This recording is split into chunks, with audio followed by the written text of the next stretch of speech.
لله نحمده ونستعينه ونستغفره ونعوذ بالله من شرور أنفسنا ومن سيئات أعمالنا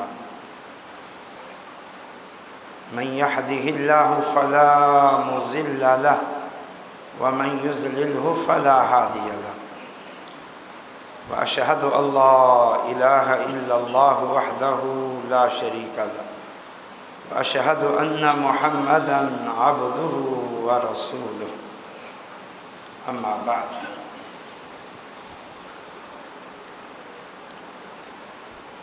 ابھی نماز مغرب میں ہم نے آخری پارے کے دو مختلف مقامات کی تلاوت سنی ہے۔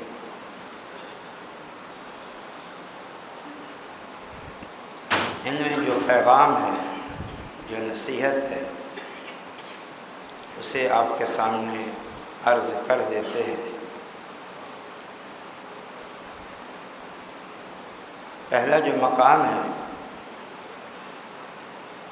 وہ آپ اکثر خطباء سے فکر آخرت کے حوالے سے سنتے رہتے ہیں۔ قیامت کے دن کا بڑا ہی خوفناک منظر، ہولناک منظر، دردناک منظر۔ یوم یفر المرء من اخیہ وامہ وابیہ وصاحبتہ وبنیہ لکل امرئ منہم یومئذ شأن یغنیہ۔ اللہ تعالیٰ فرما رہا ہے قیامت کا دن وہ دن ہے جس دن یوم یفر المرء من اخیہ، ہر شخص اپنے بھائی سے دور بھاگے گا، وامہ وابیہ، اپنی ماں سے بھی دور بھاگے گا اور اپنے باپ سے بھی دور بھاگے گا، اپنی بیوی سے بھی دور بھاگے گا، اپنے قبیلے سے بھی دور بھاگے گا، ہر شخص۔ لِكُلِّ امْرِئٍ مِّنْهُمْ يَوْمَئِذٍ شَأْنٌ يُغْنِي۔ وجہ یہ ہے اس دن بھاگنے کی، اس دن ہر شخص کا معاملہ اس کے لیے بہت پریشان کن ہوگا۔ اس قدر پریشان کن ہوگا کہ ہر شخص کی وہ پریشانی اسے ہر قسم کے معاملات سے غافل کر دے گی۔ کیا رشتے ناتے،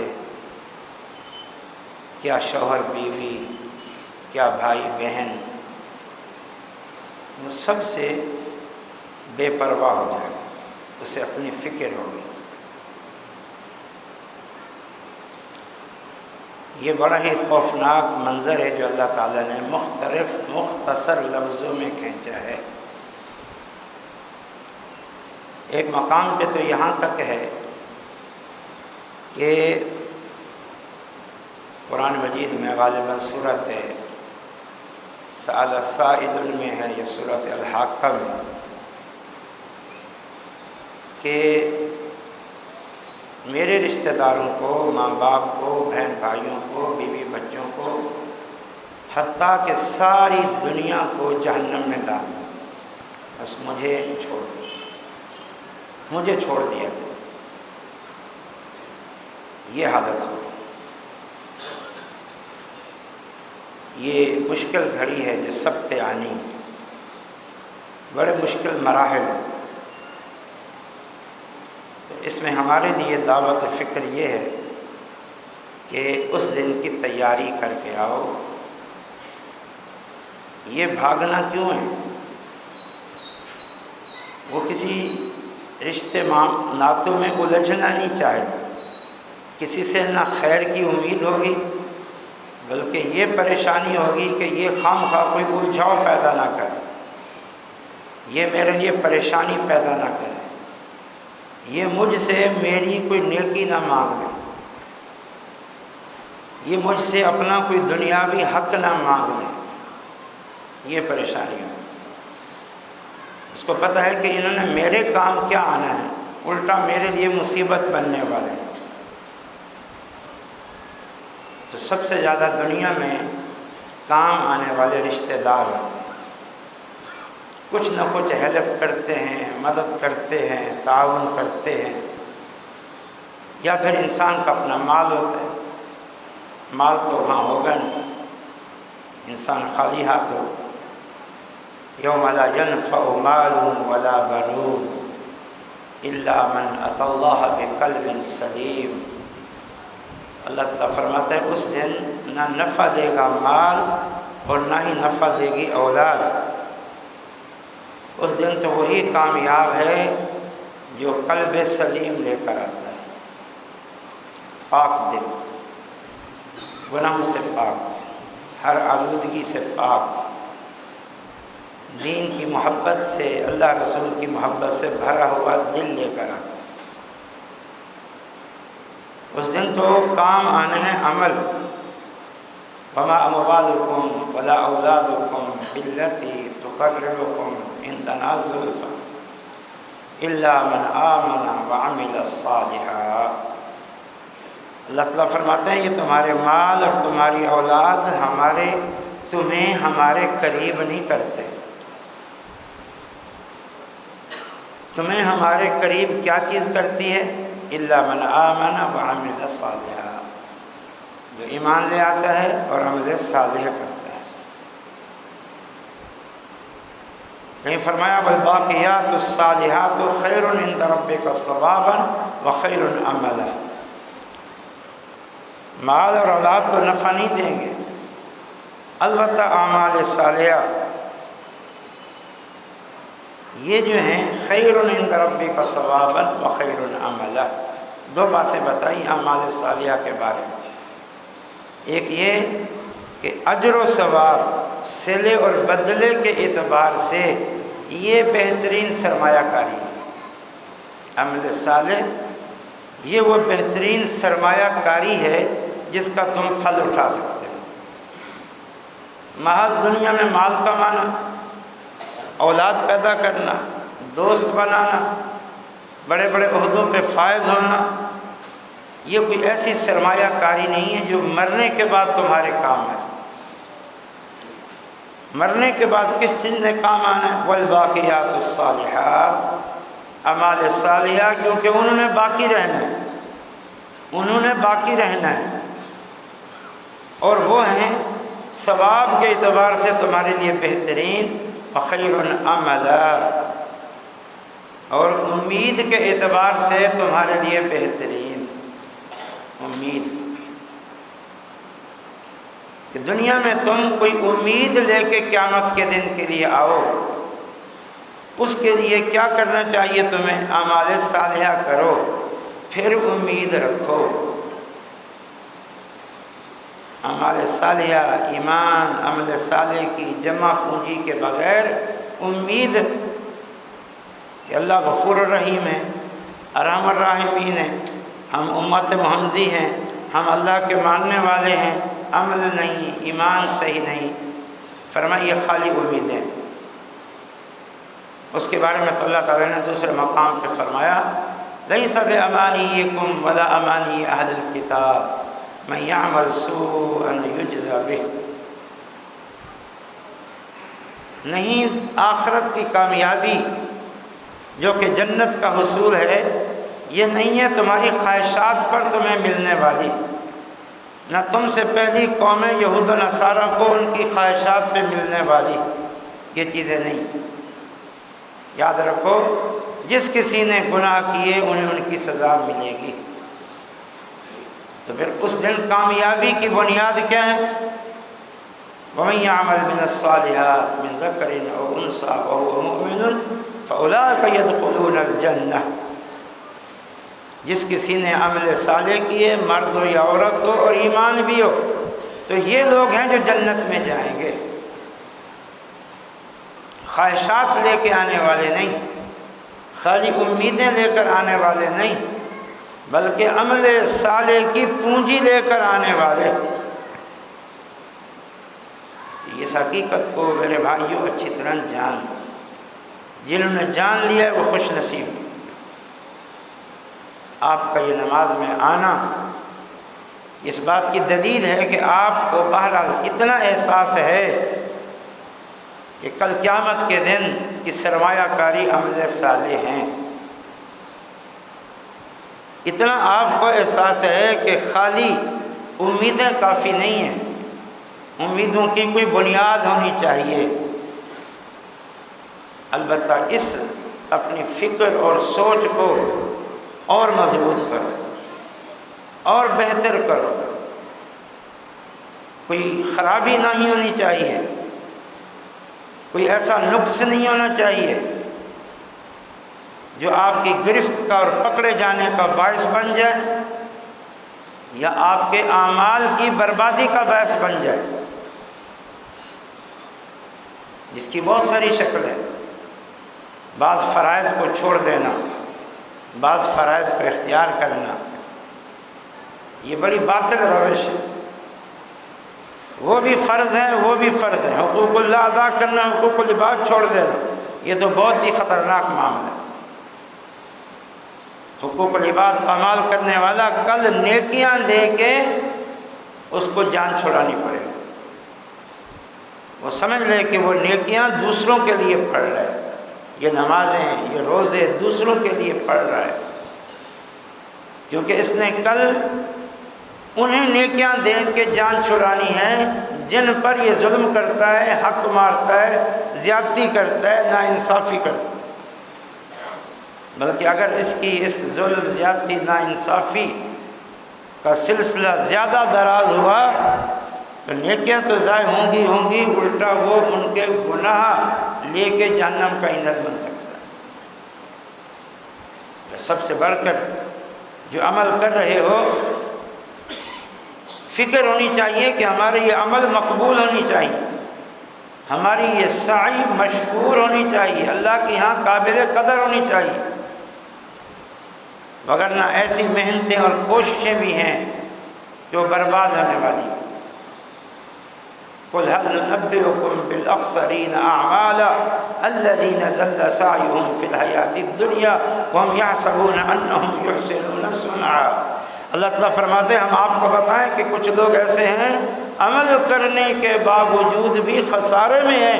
فرمایا یہ سب سے بڑھ کر خسارے میں، کیونکہ انہوں نے عمل کیے تھے لیکن پھر بھی خسارے میں۔ یہ دنیا میں سمجھتے رہے کہ ہم اچھے عمل کر رہے ہیں، حالانکہ ان کے پلے کچھ بھی نہیں۔ یہ کون لوگ ہیں جو مشرک،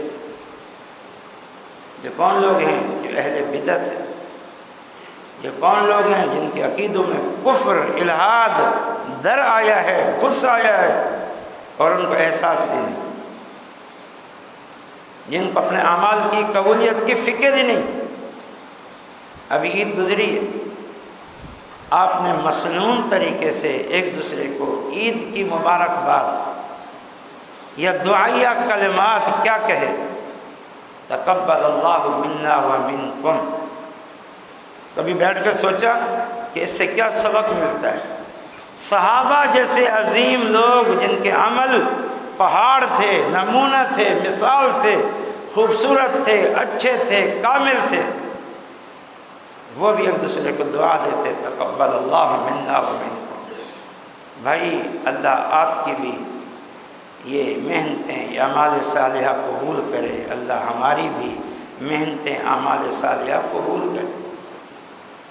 ایک دوسرے کو قبولیت کی دعا، قبولیت کی دعا۔ آج بھی ہم یہی کہتے ہیں نا تقبل اللہ منا ومنکم، اس میں یہی ہے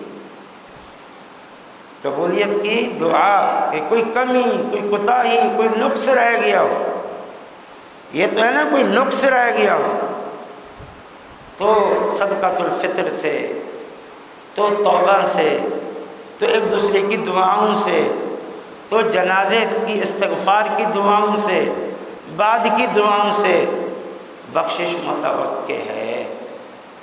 لیکن اگر شرائط ہی نہیں ہے اعمال کی قبولیت کی ایک بندے کو ایمان کا، توحید کا پتہ ہی نہیں تھا، شرکی اور کفریہ نظریات، افکار اور عقائد پہ، جیسے آج بہت سارے مسلمانوں کی حالت ہے۔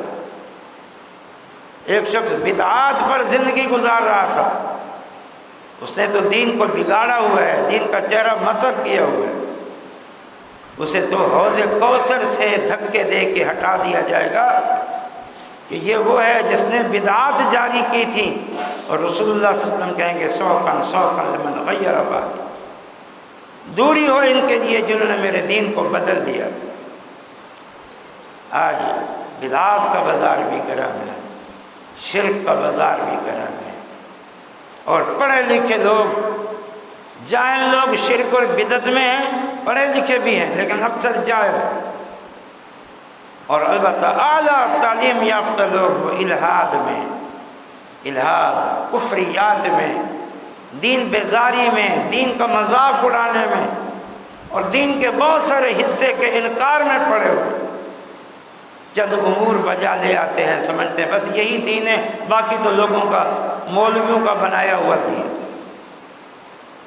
یہاں تو دین کے کسی ایک مسلمہ امر کا انکار بھی انسان کو دائرہ اسلام سے خارج ہے، اور ایک طبقہ ایسا ہے جو پورے ذخیرہ حدیث کا، جو دین کا اکثر حصہ ہے، قرآن کے مقابلے میں زیادہ حصہ ہے، اس کے منکر بنے بیٹھے ہیں، اور وہ سمجھتے ہیں کہ ہم نے روزہ رکھ لیا، حج کر لیا، صدقہ کر دیا، ہمارا اخلاق اچھا ہے، بس ہماری نجات کے لیے یہی کافی ہے۔ اس کے بعد ہے وجوہ یومئذ مسفرہ، اب قیامت قائم ہوگی، حالت یہ ہوگی، لیکن فرمایا کچھ چہرے ایسے ہوں گے جو چمک رہے ہوں گے، دمک رہے ہوں گے، وجوہ یومئذ مسفرہ ضاحکۃ مستبشرہ، چمک رہے ہوں گے، ہنس رہے ہوں گے، خوش ہوں گے۔ یہ کون ہے؟ یہ اہل ایمان۔ یہ کون ہے؟ عبداللہ بن عباس رضی اللہ تعالیٰ عنہ کہتے ہیں ایک تو یہ مومن اور مسلمان ہے، دوسرا مومن اور مسلمانوں میں سے جو اہل سنت ہے، جو سنت پر قائم ہے، جو بدعات میں نہیں ہے، شرک و کفر اور بدعات سے دور ہے، وہ اہل سنت انہیں کہتے ہیں جو بدعات سے دور ہوں۔ آج بدقسمتی سے بس نام کے تو ہم سنی ہیں لیکن کام ہمارے اہل بدعت کے، اہل سنت صحیح معنوں میں اس کے مستحق اہل الحدیث ہیں، کیونکہ سنت ملتی ہے حدیث سے، اور حدیث کے ساتھ سچا اور صحیح تعلق اہل الحدیث کا ہے، جنہوں نے اپنے سارے عقائد، نظریات، افکار، اعمال، ساری معاملات کی بنیاد سنت رسول کو ہی قرار دیا ہوا ہے، سمجھا ہوا ہے، اور اس پر صحیح معنوں میں قائم ہے۔ وجوہ یومئذ مسفرہ ضاحکۃ مستبشرہ ووجوہ یومئذ علیہا غبرہ ترہقہا قطرہ، کچھ لوگ ایسے ہوں گے ان کے چہروں پہ غبار پڑا ہوگا، سیاہی چھائی ہوئی ہوگی، شرمندگی، ندامت، ڈر، خوف، پریشانی کی وجہ سے ان کے چہرے سیاہ ہو چکے ہوں گے، چہرے بگڑ چکے ہوں گے۔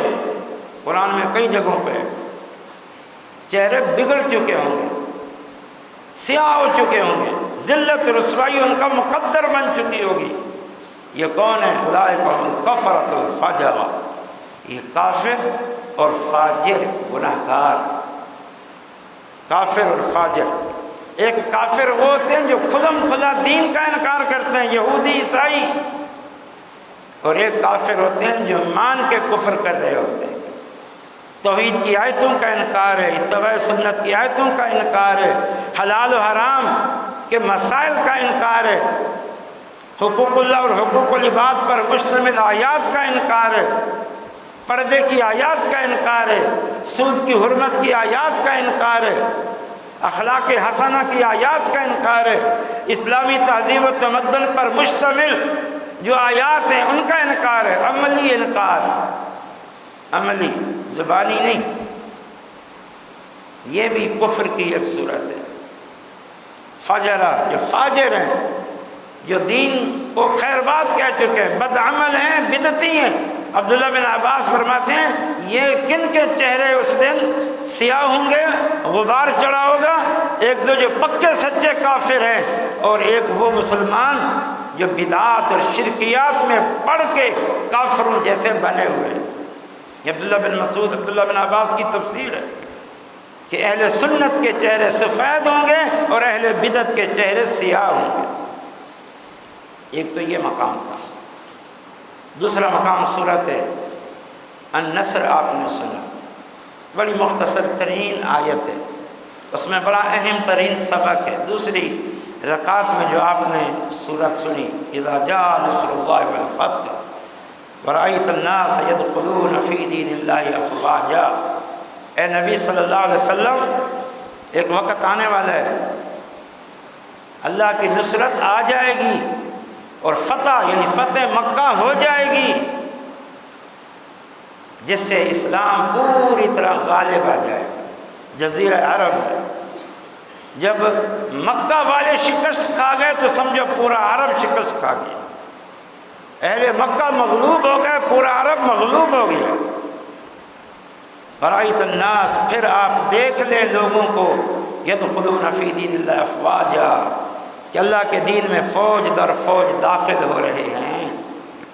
مانا داخل ہوں گے، آپ دیکھیں گے فوج در فوج کیوں داخل ہوں گے؟ اس لیے کہ اہل عرب منتظر تھا کہ مشرکین مکہ یعنی قریش اور محمد صلی اللہ علیہ وسلم کا معاملہ کیا ہوتا ہے، ان کے جھگڑوں کا، ان کے اختلاف کا نتیجہ کیا آتا ہے۔ اگر قریش غالب آ جاتے محمد صلی اللہ علیہ وسلم پر تو جس کا معنی نعوذ باللہ محمد صلی اللہ علیہ وسلم اللہ کے نبی نہیں، ہم قریش کے ساتھ کھڑے ہوں۔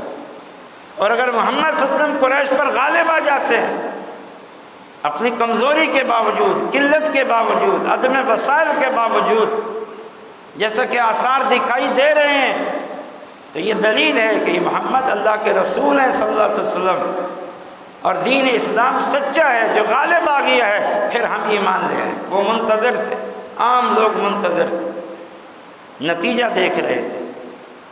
اس لیے فرمایا جب آپ نصرت کو دیکھ لیں، فتح مکہ کو دیکھ لیں، اور لوگوں کو فوج در فوج اسلام میں داخل ہونا دیکھ لیں، آپ نے کیا کرنا؟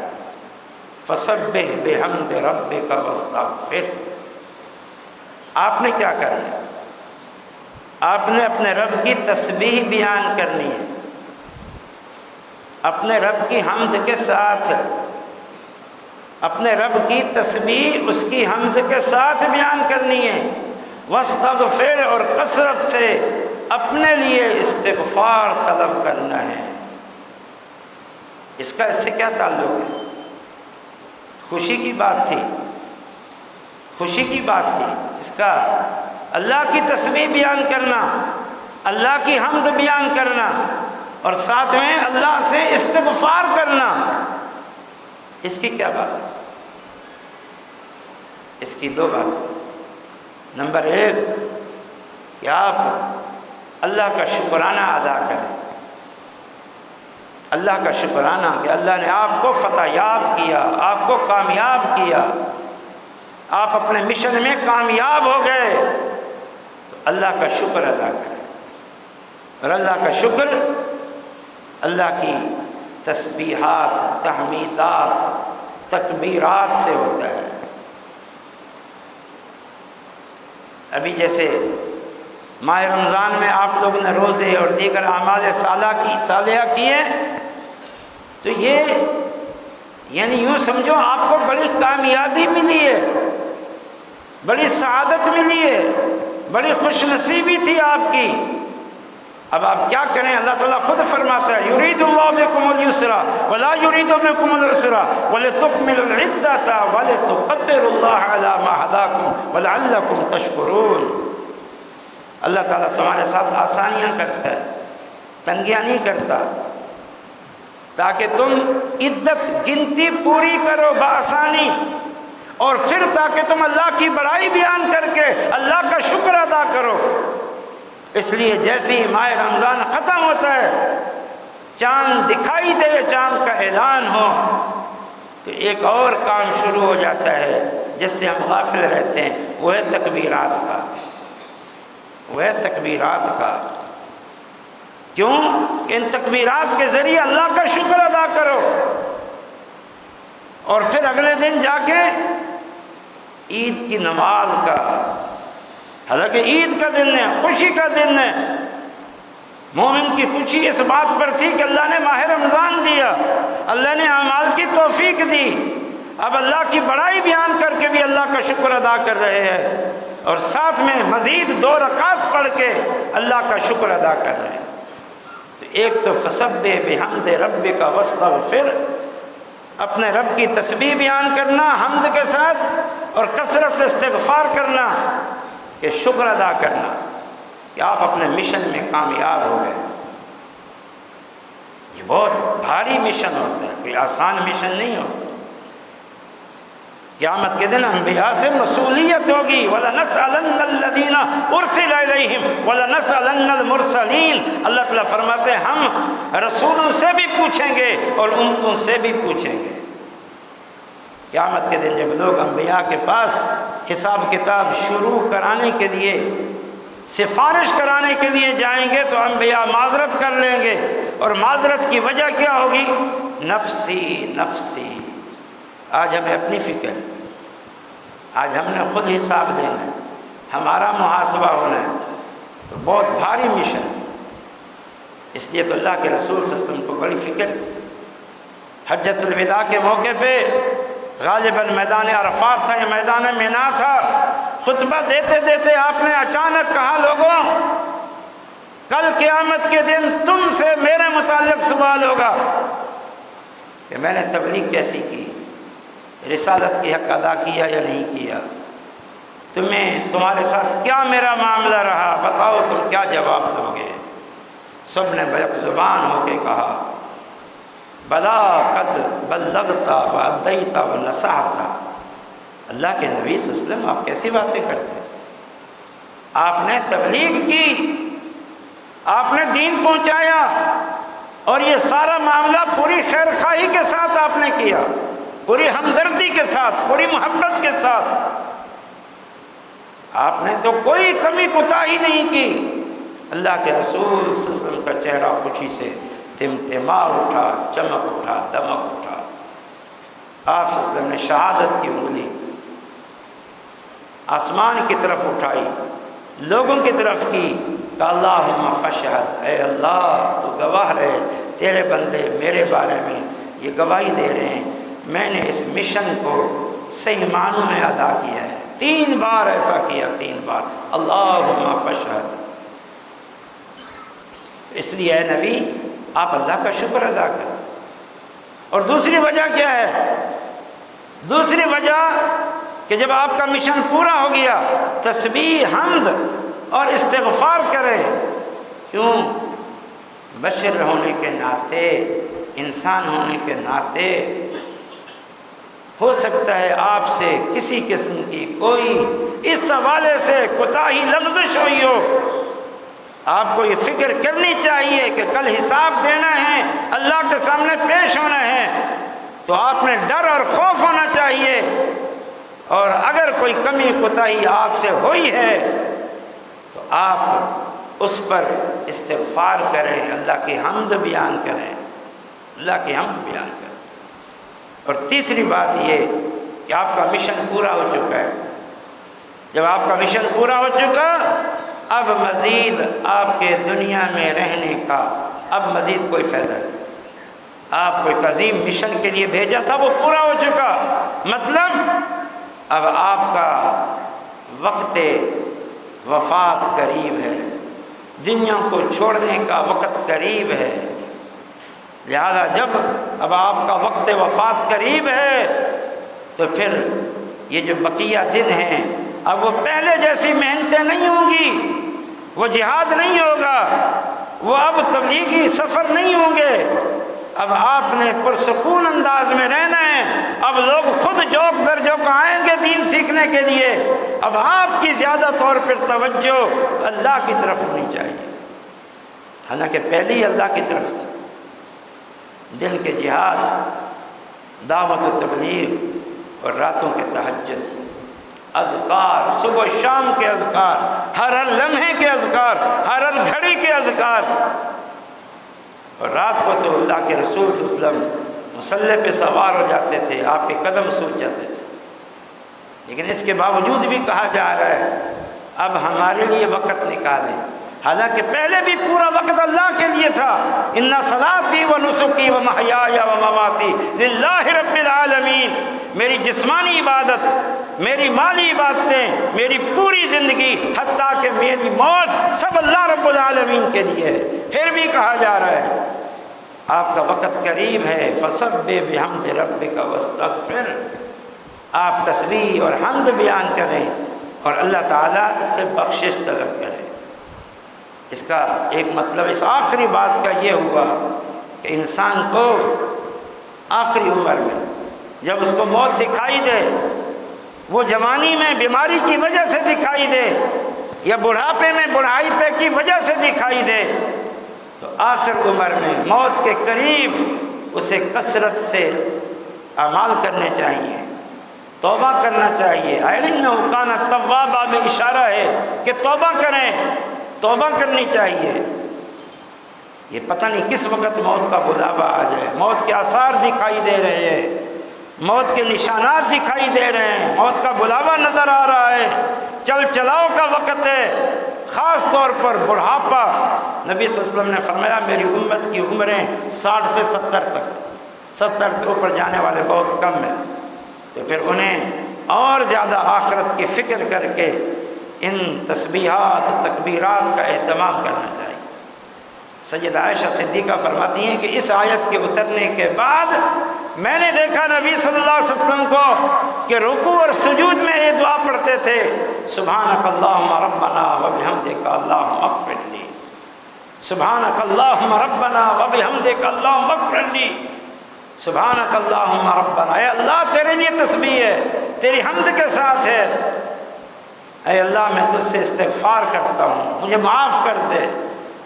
اللہ کے رسول صلی اللہ علیہ وسلم رکوع اور سجدے میں بار بار یہ کلمات دہراتے تھے، تو سیدہ عائشہ فرماتی ہیں اس آیت کے اترنے کے بعد یہ خصوصی ذکر آپ نے رکوع اور سجدے میں شامل کیا۔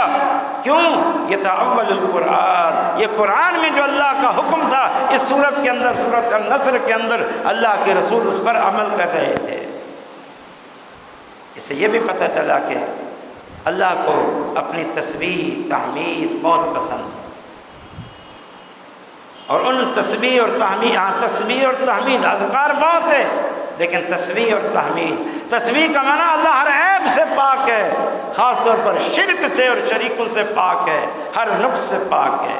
اور حمد کا معنی تعریف اللہ کی ہے، کیونکہ سارے انعامات اور احسانات اس کے ہیں، یہ کائنات اس کی عظیم الشان کاریگری ہے، لہذا وہی حمد کا مالک ہے، وہی تسبیح کا مالک ہے، کوئی اس کا شریک نہیں، اور ساری صفات کا مالک ہے۔ یہ اظہار ہے، اس سے بڑھ کر اللہ کی تعریف کوئی نہیں ہے۔ اور ایک حدیث میں اللہ کی ذات سب سے بڑھ کر مستحق بھی ہے اور سب سے بڑھ کر پسند بھی کرتا ہے کہ اس کی تعریف کی جائے، اس کی حمد کی جائے۔ تو اللہ کی حمد ثنا ہمیشہ ہو، خاص طور پر موت جب قریب دکھائی دے، اور اس حمد و ثنا میں سبحان اللہ والحمدللہ، سبحان اللہ والحمدللہ بہترین وظیفہ ہے۔ نبی صلی اللہ علیہ وسلم نے سکھایا کہ فجر کی نماز کے بعد 3 دفعہ پڑھا کرو، سبحان اللہ وبحمدہ عدد خلقہ ورضا نفسہ وزنۃ عرشہ ومداد کلماتہ۔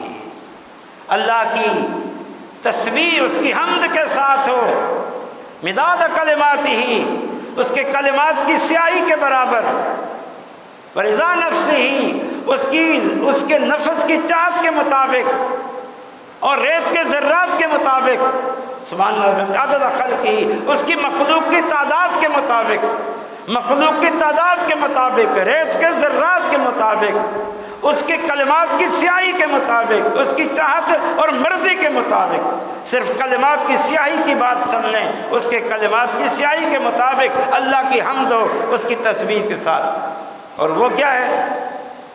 اللہ پاک نے قرآن میں ایک مقام پہ فرمایا کہ اگر اس پوری کائنات کے جو سمندر ہیں، اس جیسے مزید اور 7 سمندر مل کے ان کو سیاہی بنا دیا جائے اور پھر اس سیاہی سے اللہ کی حمد، ثنا، کلمات کو لکھا جانا شروع کر دیا جائے، تو یہ سمندر اس جیسے 7 سمندروں کی سیاہی ختم ہو سکتی ہے، لیکن اللہ کے کلمات، اس کی حمد، ثنا اور عظمت کا بیان ختم نہیں ہو سکتا۔ تو سبحان اللہ بحمدہ عدد خلقہ ورضا نفسہ وزنۃ عرشہ، اس کے عرش کے وزن کے برابر جو اس کائنات میں سب سے بڑی مخلوق ہے، کتنی آپ نے اللہ کی حمد و ثنا بیان کر دی۔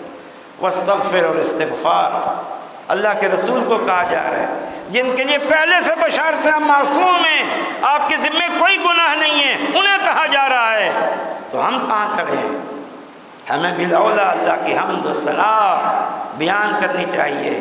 اس عقیدے کو اللہ ہر شریک سے پاک ہے، اس عقیدے کو کہ ساری نعمتیں صرف اللہ کی ہیں، وہی تعریفوں کا مستحق ہے، اور ساتھ میں اپنے لیے استغفار، یا اللہ کوشش بہت کی، محنت بہت کی، پھر بھی گناہگار ہوں، خطا کار ہوں، سیاہ کار ہوں، جو کمی کوتاہیاں ہوئی ہیں انہیں معاف کر دے، اور اللہ میں اپنے گناہوں سے سچی توبہ کرتا ہوں۔ یہ فکر آپ اور میں بھی پیدا کریں۔ اللہ پاک استقامت عطا فرمائے۔ وما علینا الا